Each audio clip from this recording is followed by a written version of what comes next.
Good afternoon, folks. This is Fred Campos, owner of DFW Website Designers. It is a new month. It is August the 1st, 2021. This is episode number 259 of your 3 business tips at 3 o'clock in and around 3 minutes.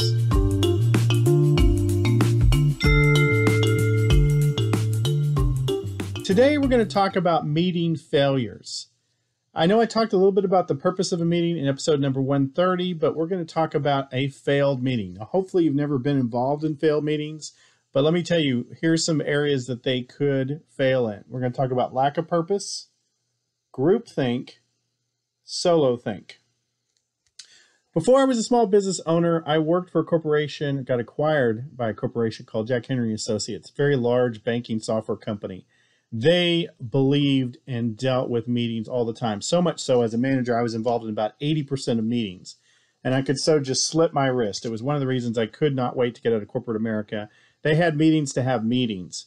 It was a complete waste of time for about 70, 80% of the time. Things that were disseminated that could have been done 100 different ways.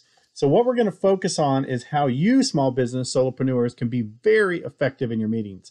In fact, in the next episode, we'll talk about an idea called a level 10 meeting, but today we're going to talk about meeting failures. Business tip number 1, you should not have a meeting to have a meeting. It needs to have a very specific purpose. Lack of purpose is the greatest way to have a failed meeting. You should have a short, concise purpose for meeting amongst interaction between you and your staff. If you're going to disseminate information, you don't have to have a meeting. You can record a video. You can find other ways to give them the information. So it's not a lecture style like in school. It should be a conversation that goes both ways because you're trying to gather some data or be in an open discussion about this.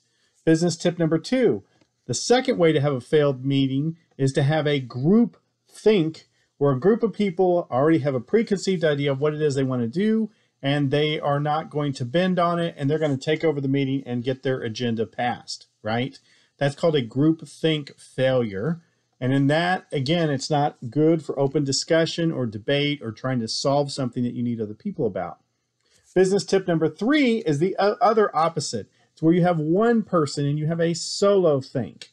That is an individual that's pretty much dictating what he believes, and everybody else is not interacting with this individual or having a debate or discussion about it, and everybody just yields to that particular thing. Incidentally, this can be problematic, especially if this person is fairly charismatic and they can influence. You don't always want to yield to good decisions based on who the loudest person is in the room or the best communicator. You really want a debate and a discussion and a good, well-run meeting. So again, these are 3 ways to fail in a meeting: lack of purpose, groupthink, and solo think. Again, we're going to talk more about meetings and good ways to do meetings. Anything I'm learning, I throw the fence to you because I want you guys to be awesome and go back to sleep.